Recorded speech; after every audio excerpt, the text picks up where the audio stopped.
আসসালামু আলাইকুম ভিউয়ার্স, আপনারা সবাই ভালো আছেন। আজকে আমরা আদর্শ ফুটিংয়ের ব্যাপারে জানবো, অর্থাৎ একটা আদর্শ ফুটিংয়ের জন্য কোন কোন বিষয়গুলো আমাদের জানা দরকার।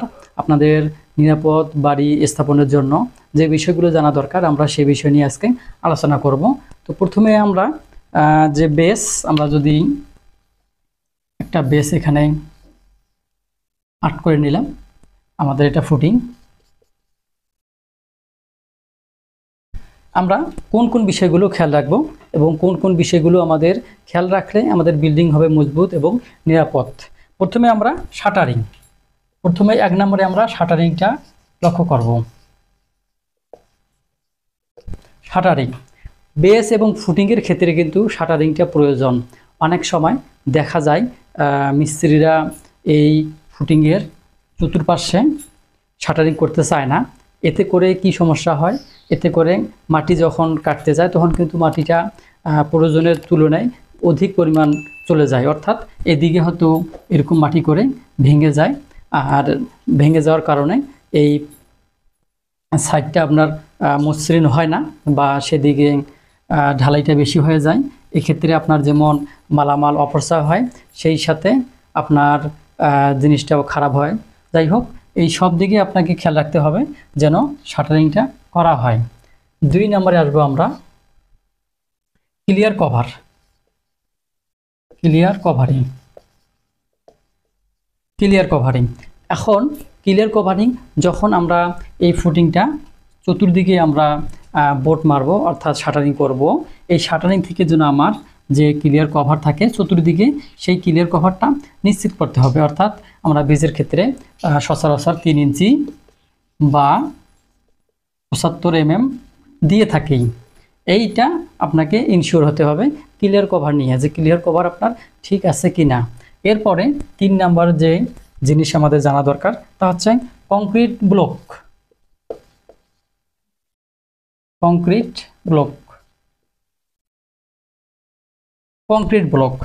এখন এই কংক্রিট ব্লক কোথায় ব্যবহার করতে হবে?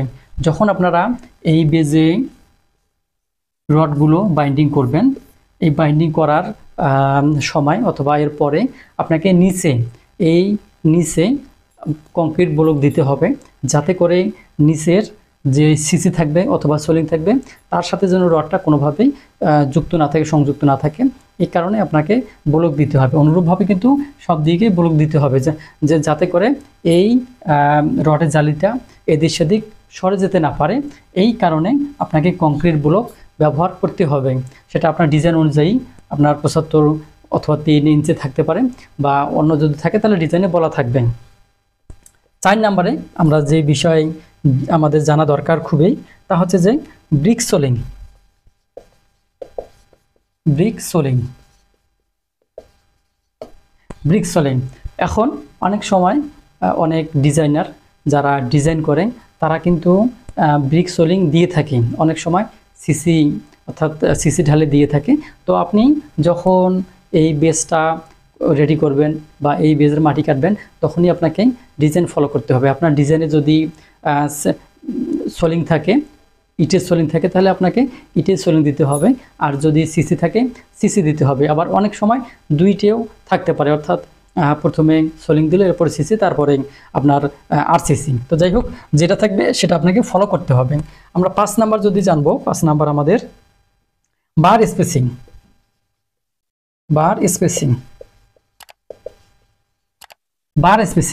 এখন এটা হচ্ছে গুরুত্বপূর্ণ। আমরা যে বিষয়গুলো আলোচনা করতেছি, একটা আদর্শ ফুটিংয়ের জন্য এই জিনিসগুলো থাকা দরকার। অর্থাৎ হচ্ছে যে বার স্পেসিংটা কি? বার স্পেসিং হচ্ছে যে একটা রড এদিকে থাকলো আর একটা রড এদিকে থাকলো। এখন এখান থেকে এই বারটার কতটুকু ডিস্টেন্স বা দূরত্ব, সেটা হচ্ছে বার স্পেসিং। অর্থাৎ যদি আপনার 6 ইঞ্চি সেন্টার টু সেন্টার থাকে তাহলে আপনাকে সেভাবে করতে হবে, যদি 5 ইঞ্চি থাকে 5 ইঞ্চি ভাবে করতে হবে। অর্থাৎ আপনাকে দেখতে হবে আপনার ডিজাইন অনুযায়ী বার স্পেসিংটা ঠিক আছে কিনা। অর্থাৎ এই বিষয়ে খেয়াল রাখতে হবে যেন স্পেসিংটা ঠিক থাকে। অনেক সময়, সব সময় এই জিনিসটা আপনারা খেয়াল করবেন, এখানে বলা আছে সেন্টার টু সেন্টার, C/C হচ্ছে যে সেন্টার টু সেন্টার, অর্থাৎ একটা রডের মধ্যখান থেকে আরেকটা রডের মধ্যখানে এইভাবে সেন্টার টু সেন্টার। অর্থাৎ একটা রড যখন আপনি দাগ দিবেন চক দিয়ে, এখানে দাগ দিলেন, তারপর এখানে দাগ দিলেন, এরপরে এই দাগের সেন্টার বরাবর আপনি রডটা বসাবেন বা বাইন্ডিং করবেন। এইভাবে আপনাকে এই স্পেসিংটা ঠিক করতে হবে। এরপরে আমাদের 6 নাম্বার আমাদের হচ্ছে যে বার ডিস্ট্রিবিউশন। বার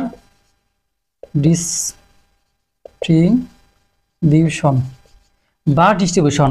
এখন এই বার ডিস্ট্রিবিউশনটা কি জিনিস? বার ডিস্ট্রিবিউশন হচ্ছে যে আপনারা কোন রডটা আগে দিবেন, কোন রডটা পরে দিবেন এবং রডগুলো কিভাবে সাজাবেন, এইটা হচ্ছে বার ডিস্ট্রিবিউশন। অর্থাৎ ডিস্ট্রিবিউশন করতে হবে, সাজাতে হবে এবং এটার ক্রম অনুযায়ী দেখতে হবে যে কোন রড আগে বসবে। যদি আমার বেজের ক্ষেত্রে যেই লং ডিটেকশন যে থাকবে সেই রডটা আগে বসবে এবং যে শর্টটা সেটা উপরে বসবে। তো এইভাবে আপনারা এই বার ডিস্ট্রিবিউশনটা করে নেবেন বা এটা চেক করে নেবেন। পরবর্তী আমরা আসবো 7 নাম্বার আমাদের যে বিষয় খেয়াল রাখতে হবে। 7 নাম্বার হচ্ছে টাই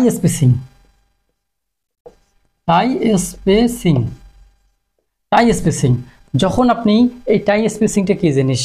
যখন আপনি এই বেজটা স্থাপন করবেন, এরপরে আপনাকে বেজের উপরে কিন্তু কলামটা দাঁড় করাতে হবে। অর্থাৎ কলাম আপনাকে এই বেজের মধ্যখানে বা যেখানে আপনার বেজ দেওয়া থাকবে এই বেজের মধ্যখানে আপনাকে কলামটা বসাতে হবে। অর্থাৎ কলামের রডগুলো আপনাকে বসাতে হবে। এই কলামের রড যখন বসাবেন, এই কলামের যে স্টিরাপ থাকবে সেটা হচ্ছে আমরা টাই অথবা টাই স্টিরাপ বা আপনারা রিং চুড়ি যাই বলো না কেন, এগুলো কিন্তু একই জিনিস। অর্থাৎ এই স্টিরাপটা আপনাকে দেখতে হবে যে আপনার সঠিকভাবে এবং সঠিক স্পেসিং অনুযায়ী আছে কিনা। যদি আপনাকে বলা থাকে অনেক সময় যে গেট বেমের নিচে 6 ইঞ্চি সেন্টার টু সেন্টার, তো সেক্ষেত্রে আপনাকে 6 ইঞ্চি সেন্টার টু সেন্টার দিতে হবে। যদি 4 ইঞ্চি হয় তাহলে 4 ইঞ্চি দিতে হবে। অর্থাৎ এগুলো হচ্ছে আপনার ডিজাইন দেখে এই জিনিসগুলো নিশ্চিত করতে হবে। 8 নাম্বারে পরবর্তীতে আমরা জানব টাই হুক। এখন টাই হুকটা কি? টাই হুক হচ্ছে যে আপনার স্টিরাপ আপনি এখানে দিলেন, আপনার এই স্টিরাপটা এইভাবে হলো। এখন স্টিরাপ এই যে হুক, এইটা হচ্ছে হুক, এটা অবশ্যই নিশ্চিত করতে হবে। অনেক মিস্ত্রি বা অনেকজন কি করে এই হুকটা সোজা করে দেয়। অর্থাৎ এখান থেকে এখানে নিয়ে আসলো আর এখান থেকে এখানে নিয়ে আসলো, এই বাঁকা করে দিল না, এখানে কিন্তু বাঁকা করে দিতে হবে। অর্থাৎ এইটা কোণ থাকবে 135 ডিগ্রি, এই হুকটা থাকবে 135 ডিগ্রি। তাহলে আপনার এই মধ্যখানে একটা রড থাকবে, চতুর্দিকে রড থাকবে, সেটা সুন্দরভাবে ধরে থাকবে। এর কারণে আপনার মেইন রডগুলো বা ভার্টিক্যাল রডগুলো সে দূরে যেতে দিবে না, সে আঁকড়ে ধরে থাকবে, কংক্রিটের সাথে একটা বন্ধন তৈরি করবে। এরপরে আমরা 8 নাম্বার, এরপরে 9 নাম্বারে আসবো। আমরা 9 নাম্বারে পাবো মেইন বার হুক।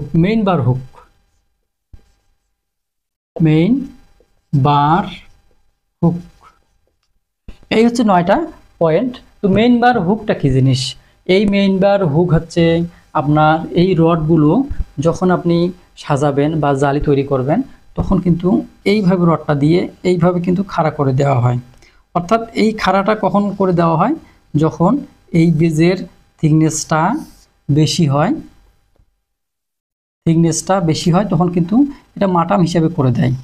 এটা মাটাম হিসাবে অনেক সময় 6 ইঞ্চি বা 8 ইঞ্চি 10 ইঞ্চি এইভাবে দেওয়া থাকে। তো এই রডটাকে আপনার এল সাইজে করে দিতে হবে, অর্থাৎ ইউ আকার, দুই দিকে ইউ আকারে করে দিতে হবে। আর এইটা করতে হবে 90 ডিগ্রি। এই 90 ডিগ্রিতে এই মেইন বারটা হুক দিতে হবে। এই হচ্ছে আমাদের মোটামুটি এই 9টা বিষয় যদি আপনারা দেখেন, চেক করেন এবং এগুলো করে নিতে পারেন, তাহলে কিন্তু আপনার বাড়ি মজবুত হবে এবং আপনার বেসের ক্ষেত্রে সব কিছু আপনাদের জানা হয়ে যাবে। তো আজকের মতো আমি এখানে শেষ করব। অবশ্যই যারা নতুন আছেন অবশ্যই চ্যানেলটি সাবস্ক্রাইব করবেন এবং আপনাদের মতামত প্রশ্ন থাকলে কমেন্টে জানাবেন। ভালো থাকেন, আল্লাহ হাফেজ।